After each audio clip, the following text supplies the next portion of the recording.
Well, hello there, motherfuckers. And, you know, I don't know what it is, but what happened in that main event there? Where are the Kalisto fans? Who asked for that to happen? I mean, I'm going to get to it later in the show, but, it's not even like, the Shield. Oh, the Shield. Oh, we're all happy and excited about the Shield. And I couldn't care less about the Shield. To tell you the truth, it didn't really do it for me. Many people are saying, "Oh, what an awesome show! The Shield reunited." I'm not feeling it, guys. And we'll get to that right here in the first segment. The Miz is in the ring with Cesaro and Sheamus and the Miz Taraj presenting a Mizzy to himself. So Roman Reigns comes out, Seth Rollins comes out, Dean Ambrose comes out, and the Shield is back. They surround the ring. They do the triple power bomb, and guys, just I'm gonna basically reiterate a lot of the stuff I already said in my Shield is overrated video. So, go watch that if you want to hear me elaborate more on why I'm not the biggest Shield fan. Because the simple fact of the matter is this: they never were great. They never were this big, fantastic team. They're a team that stayed together for a while. They were in main events. They were in a countless amount of six-man tag main events. And that's basically what they're known for. WWE didn't have a lot of factions besides the Nexus. Like I said, you've had some people say that the Nexus, it was basically what gave birth to the Shield, but the Shield was the Nexus done right. I guess from a certain perspective, you could say that, but really, I never really saw why everyone went so crazy over the Shield, and now you've got all the phonies that are going to get behind Roman Reigns after talking so much shit about him. What this shows me when I look at this reunion, I see failure on the part of WWE. They couldn't get these three guys over the way how they wanted to. And I look at this, I'd rather see Roman Reigns go on the path that he was going. I mean, beating The Undertaker. He was in the match with John Cena, a great match, a good feud that sparked Roman Reigns creatively in the promo department. He was getting better with his promos anyway, and the Smarks don't want to admit that. But now, I guess all is forgiven now that the Shield's back together. Now, I do realize, and well, it's kind of more wishful thinking, I guess, on my part, but this is probably a one-off. They're going to do the match at TLC, which would be announced later on in the night. They're probably going to get the feel-good nostalgia. Isn't everybody just kind of sick to death of nostalgia already? Here's the thing. You got to, take a look at the last WrestleMania they did. Not a bad WrestleMania, but you saw how heavily they had to rely on the past, right? They had to go back to The Undertaker again. Where would this company be without the past? They wouldn't know where to go because the future, the future definitely doesn't look bright. I'll tell you that right now. And when the future does look bright, you got like what happened in the main event. And we're going to get that. So the Shield is back. Everyone's celebrating. Hooray! Hooray! Jason Jordan defeated Carl Anderson. The guy finally got a win. I mean, don't I feel bad for this guy. First, he thinks he's going to get the biggest push in the world. We're going to make you Kurt Angle's son. Nobody's going to believe it, because everybody is kind of wise to this wrestling business already.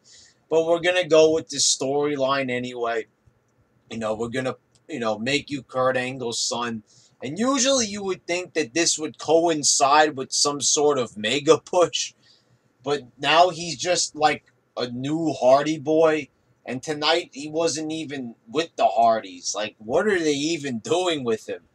He's in a match with Carl Anderson, and this was just a bland, flat match. He won, but they're making, wow, what a big win. I mean, here's a guy that he was wrestling Roman Reigns and John Cena a couple of weeks ago, almost beating them, and he's having trouble with Carl Anderson. Not a good look. I mean, especially if are they really trying to push this guy, or did they just want to get him noticed? The fans, of course, the ADD fans turned on him, just like they always do. That's no fault of Jason Jordan, but they put this guy in the spot, and they're not helping him out creatively. Like, what are they really giving him? Could we really blame Jason Jordan? He's not really given the spot to really work on his promos or develop a character. You don't even see this guy really interacting with Kurt Angle on a nightly basis. Here's what doesn't make sense.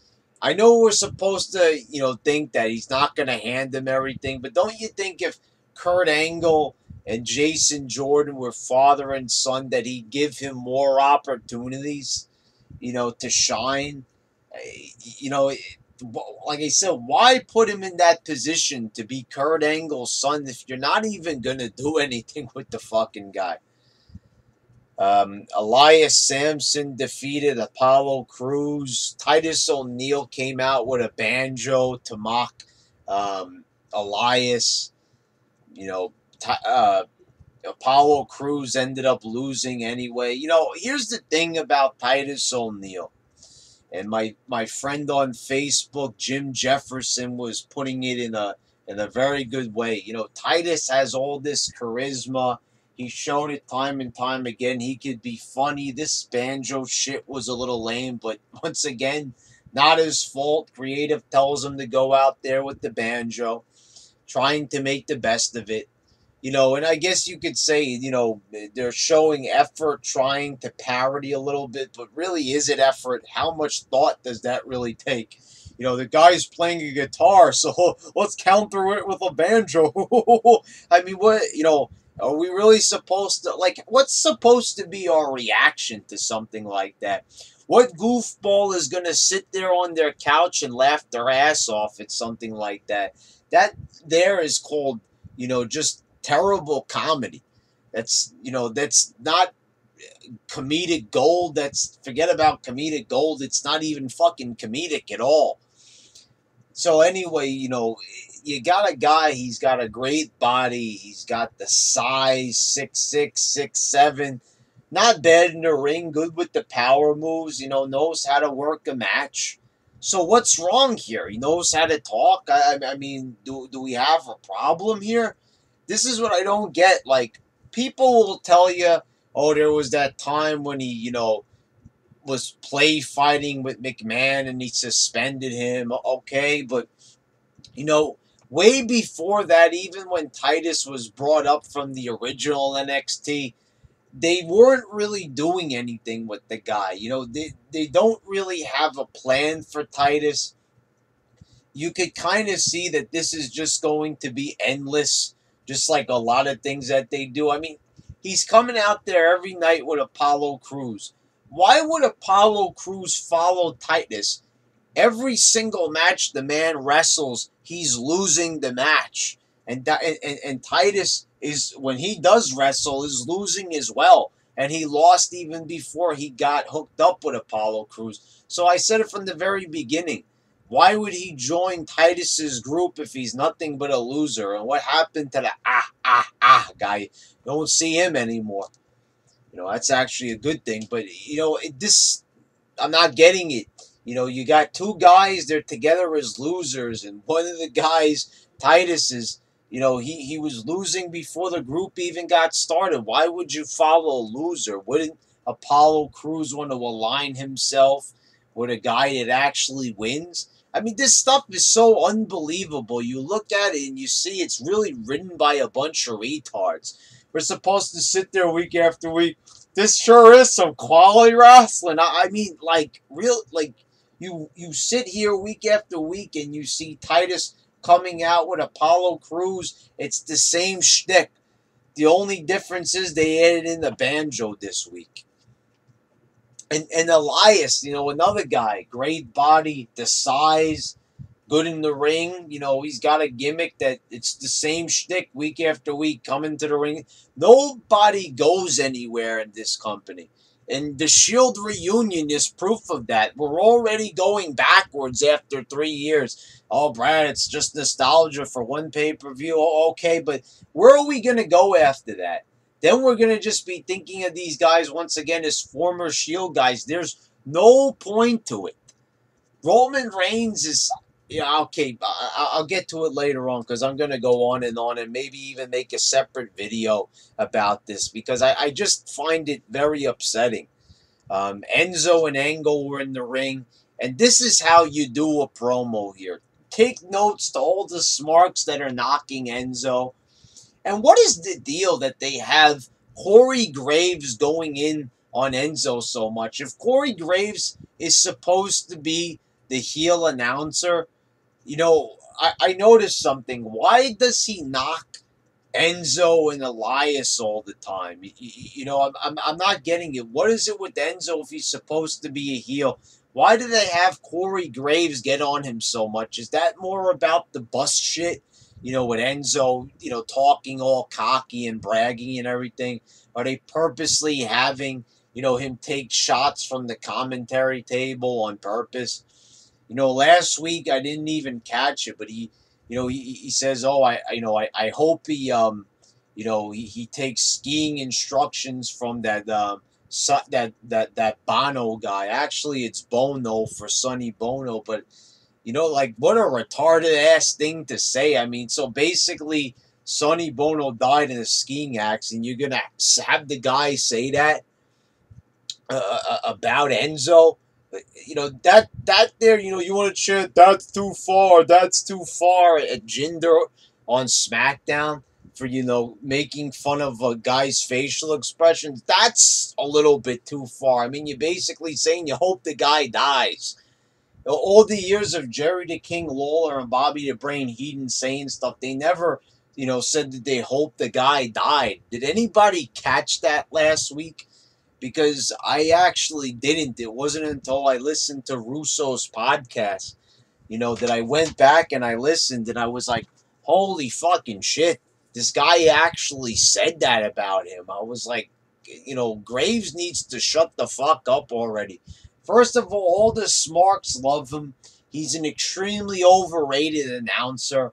I mean, there's nothing special about this guy. Monster handled. That's what you're so up in arms about. That's your favorite announcer there. They've got Jerry the King Lawler sitting on the sidelines doing the post-game wrap-up show. And they're going to have Corey Graves sitting in that color position. You've got to be fucking kidding me. I mean, how much better would it be to have the King, Cole, and Booker? Corey Graves is nothing great, nothing good even, not even anything decent. What is it that people love about Corey Graves? Anyway, the promo was good. Angle makes a match with him and Kalisto, a lumberjack match. The cruiserweights are going to surround the ring. But listen to Enzo here, and you gotta know that this is obviously not a scripted promo because you listen to all the other scripted promos on the show, and none of them come close unless it's just really Enzo turning the script, on its head and just kind of going his own way with it, while still keeping to it. But Enzo is like a highlight for me on every show. This is why I can't believe you got the smarks who demanded him coming into onto the main roster. Now they all want to knock him. So, but how could you knock this guy unless you hate characters, unless you hate charisma and larger-than-life personalities? Enzo might be a small guy, but what a big personality. This is a guy that, he doesn't need to be big. His mouth does the talking for him. And, he might never be a world champion or maybe not even an intercontinental champion. But just by him being on the show adds merit to the show because he's a character. You hear him talk, you want to listen to him. And I don't know what it is that the Smarks don't hear. Maybe they all share a similar hearing problem, but you'll hear a great promo. You know you're going to get a great promo from Enzo. And that's one of the few things I'm happy. He's not coming out there and doing the same old big cash shtick, that they were doing. That was the complaint. Well, he's not doing that anymore. So now he's really just cutting great promos. And even though it's in the name of 205 Live, I was happy at least, to see him in a segment, these past couple of weeks where he's shining,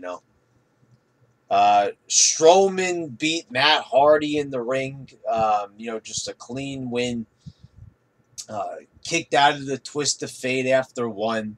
So, that was good. But, where is Strowman going? Oh, I'll tell you where he's going. He went through a fucking table is where he's going. And I wasn't exactly happy with that. I know, okay, later on they make the match backstage. The Miz brings in Strowman. And I like the way how they did that with Strowman kicking the door down. I laughed at that. Angle's expression on his face. But the Shield comes out and they already have their t-shirts ready. Like, didn't you guys just officially get together tonight? And nothing's official, but they're already wearing the t-shirts. Like, and they're not the old t-shirts, I don't think, right? They're the new t-shirts. So that's the fastest, t-shirt production I've ever fucking seen in my life. You got together and in the very same night they design and print up your t-shirts. Holy fucking shit. I mean, there's not a good sense of reality there. Unless that was an older shirt. I'm just saying it's pretty funny how they came out wearing their normal thing. And it's funny, like, they just wore the shirts, which kind of seems lazy. They didn't go back to wearing the SWAT gear like they did. Like, if they were going to get back together, wouldn't they bring that? Instead, they bring out their new T-shirts instead. I guess that, it was more important that that's maybe the thing right here. I just kind of fell into it myself. Duh. They didn't come out because they want to sell the T-shirts. That's the only, right? That's the reason. Ratings don't matter, right? So, all we're worried about is subscriptions to the network. We got half empty arenas, so I guess attendance doesn't matter either. But we want to sell fucking T-shirts, so forget about what they used to wear. They did wear T-shirts sometimes, but they gave them the T-shirts here obviously to sell the fucking shirts. They didn't really care about oh, they're wearing their nostalgic outfits, but they put Strowman through the table, and I know Roman is there with them, so I mean Strowman have problems with Roman, so it's kind of like he's getting help from two more guys.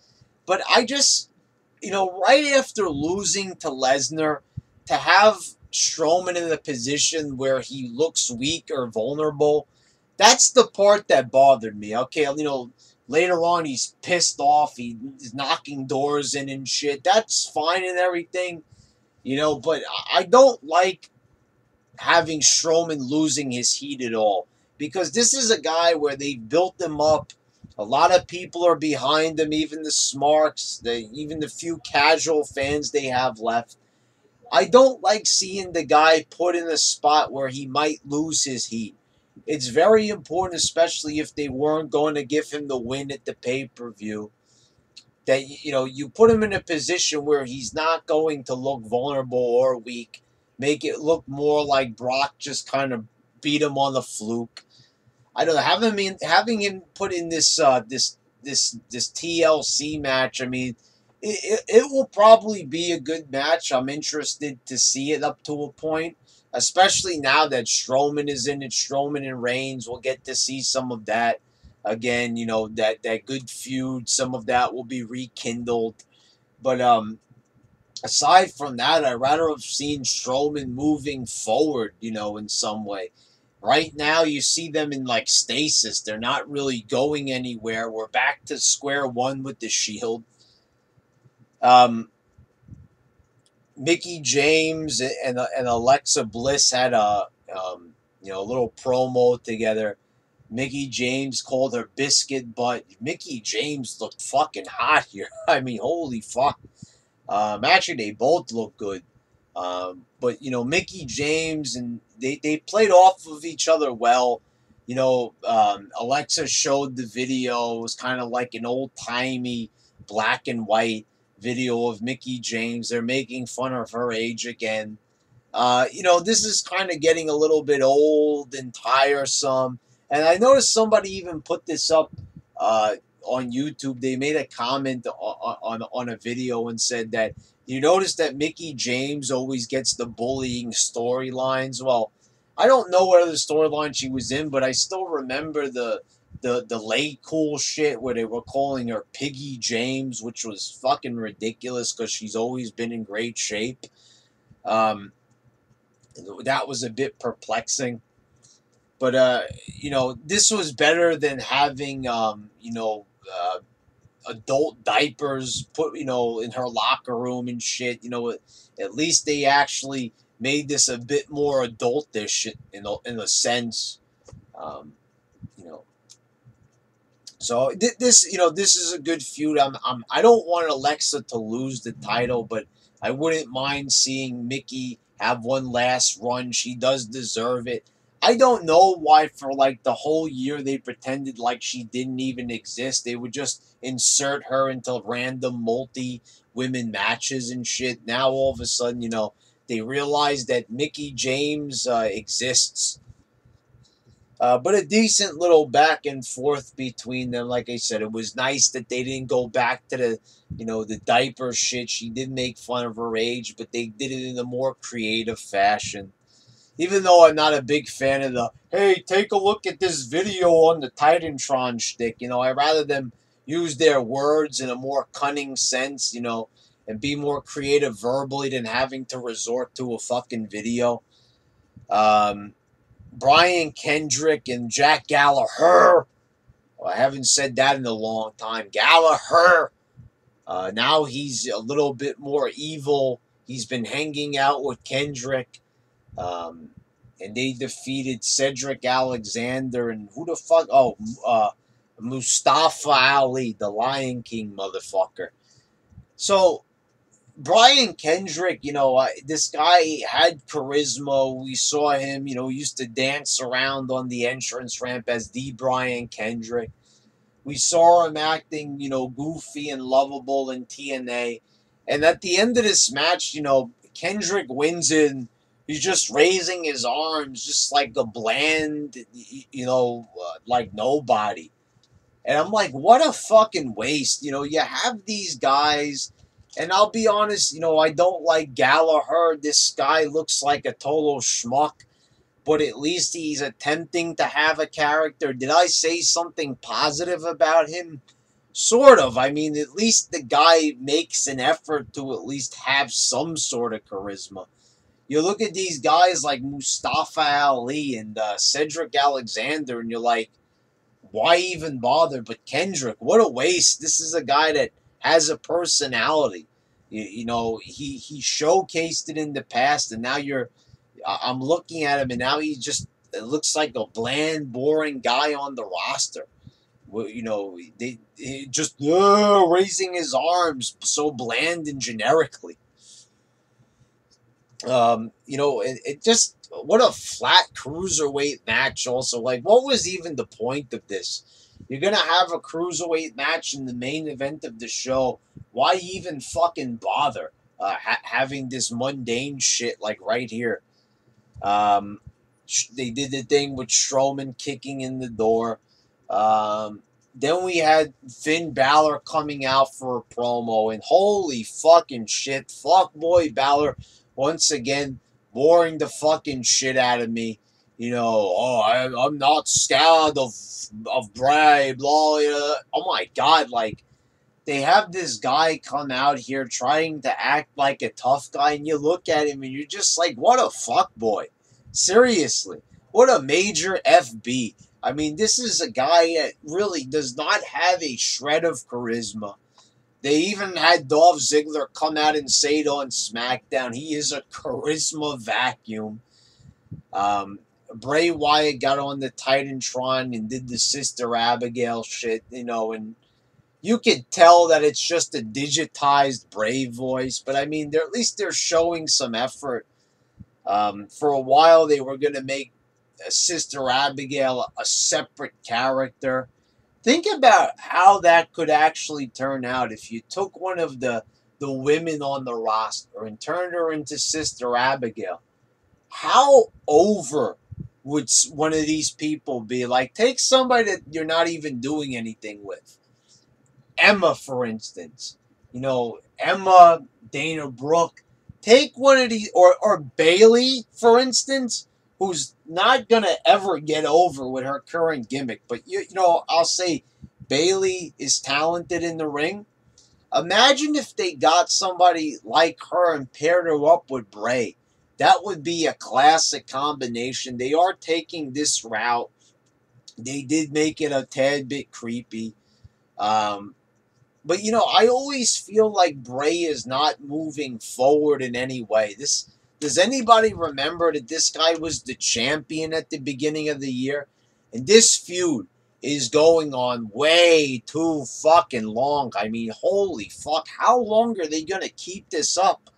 How long are they going to have these two guys, back and forth? No, not back and forth even. They're not even doing back and forth. It's like, Balor comes out, cuts a promo, then Bray comes on the Titantron and says something. They've been doing this formula for 3 months straight, and I'm pretty fucking sick and tired of it already. I mean, this shit is getting fucking ridiculous. Every single week, it's the same shtick. It's the same exact thing. Week after week, the same style of storytelling. Is this even storytelling? I don't think it's storytelling, but it's but whatever. I mean, they're trying something new with Bray, but they're gonna do this, and then they're just gonna go back to the same thing, and then Bray will haunt somebody else. Emma won the Fatal 5-Way, so she gets a chance to face Asuka.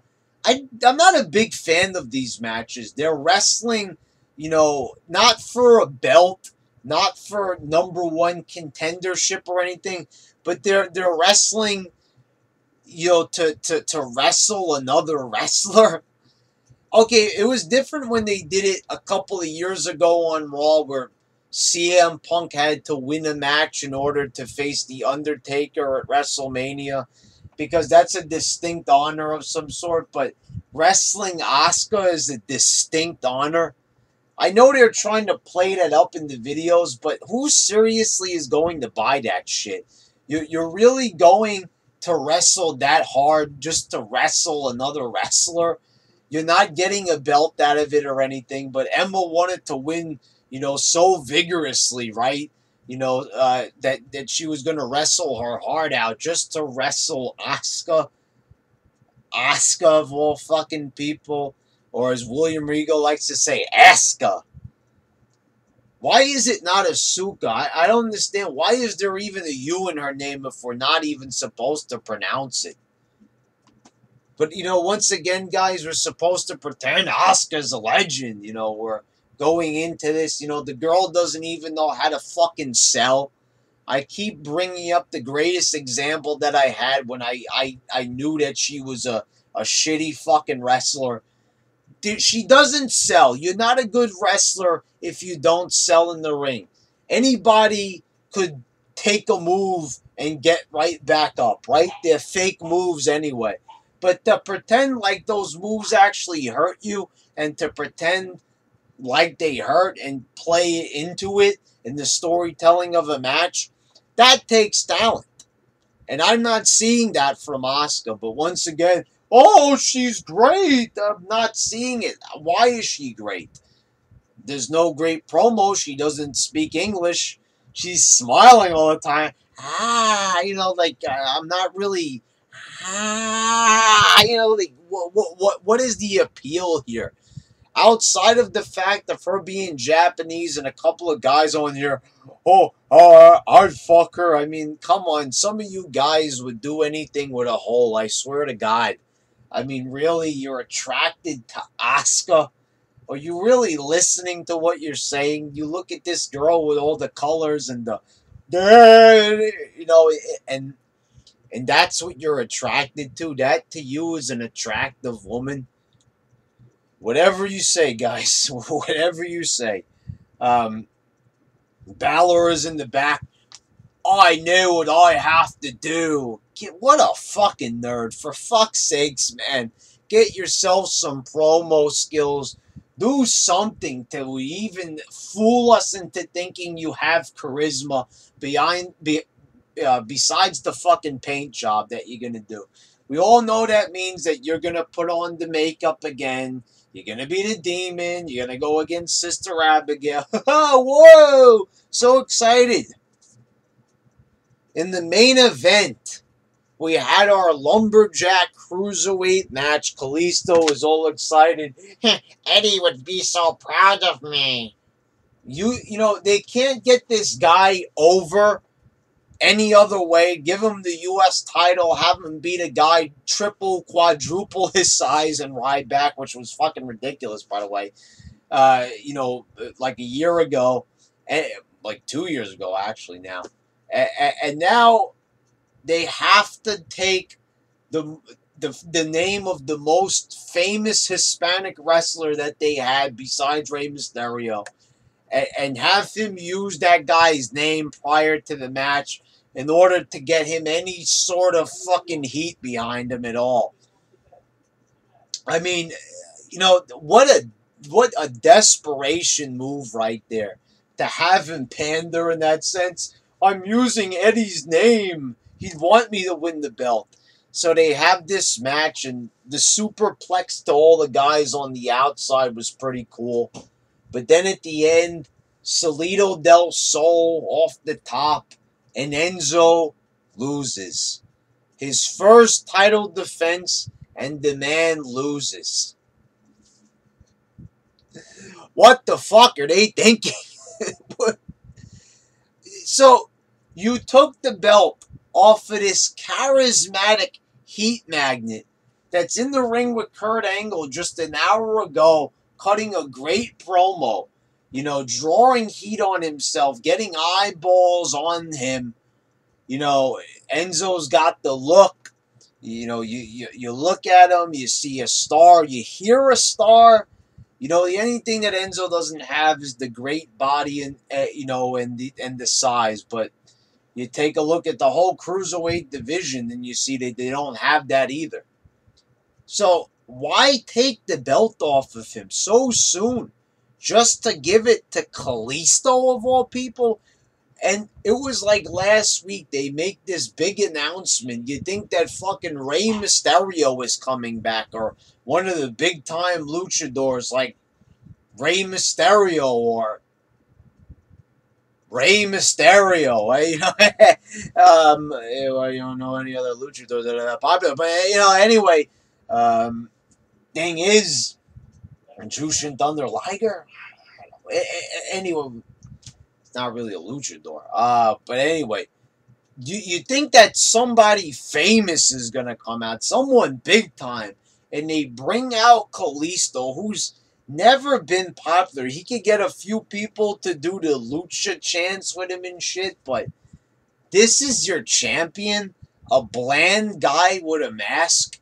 He's not Rey Mysterio. I can't stress this enough. Maybe they could have him follow in the footsteps of Mysterio, but I think Mysterio would have to be there to kind of pass the torch. And he doesn't have the same Mysterio vibe. He doesn't carry himself like Mysterio. And you could make arguments that Mysterio didn't know how to talk either, but there was this certain flair to Mysterio that Very few of these guys have. Basically none. But why? Why take the belt off of a guy that's creating your heat? And McMahon even realizes it too. Because otherwise they wouldn't have him featured in a prominent 15-minute promo with Angle and put him in the main event of the show if they didn't think that. So I don't know if they're going to give him the belt back at TLC or whatever the fuck it's going to be. They might. But why even switch the belt? What is the point? You're better off keeping the belt on Enzo. Besides Neville, nobody else, no one of these other schmucks is worthy. Kalisto is worthy, and why? Like, what has he done really to earn it? Has he really cut any great promos? Well, I'm listening to the promo before the match. Definitely not. So this was a very, very confusing decision, but really, you look at their track record, and is it really that confusing, I guess? But how ridiculous. I mean, this is a guy that, by far, he was the most interesting thing on the show. And they just took the belt off of him. What a fucking bunch of numbskulls. What a bunch of goofy fucking maloofis to even think about taking the belt off of him would have been ludicrous. But to actually fucking do it. I mean, why did they do it? Was it because the fans online were complaining? I mean, how ridiculous that people were so up in arms that, 205 Live is not going places, guys. Neville is great, and I put the guy over so many times in these reviews and videos. I even put him in my top 10 list. But for fuck's sakes, it was the same thing week after week, and nothing was going anywhere. I'm sorry, but Enzo kind of injected the division with a little bit of oomph. Neville didn't really have that oomph that the division needed. It needed more help. And to take the belt off of him, you're taking all the oomph out of it. I'm sure that Enzo's going to have more great promos to come, but, this is kind of like, putting a big fucking hole through his sails. I mean, holy shit. I don't know, guys. This Shield reunion did not do it for me. As I said it time and time again, I am not really seeing what the appeal is of a Shield reunion. It's only been not even 3 years since it happened, since these guys broke up. I think it was like a little bit more than 3 years. Whatever the fuck it was, I'm not interested in seeing it. All these guys should have, they've moved on. That's their fault that they can't get them over, but they got to put them back together to sell some fucking stupid ass t-shirts. I mean, that's the reason they're doing it. Anyway, motherfuckers, not a big fan of this Raw at all. The finish of the last match, just fucking put me in a bad mood. This has been your YWC champ, signing out.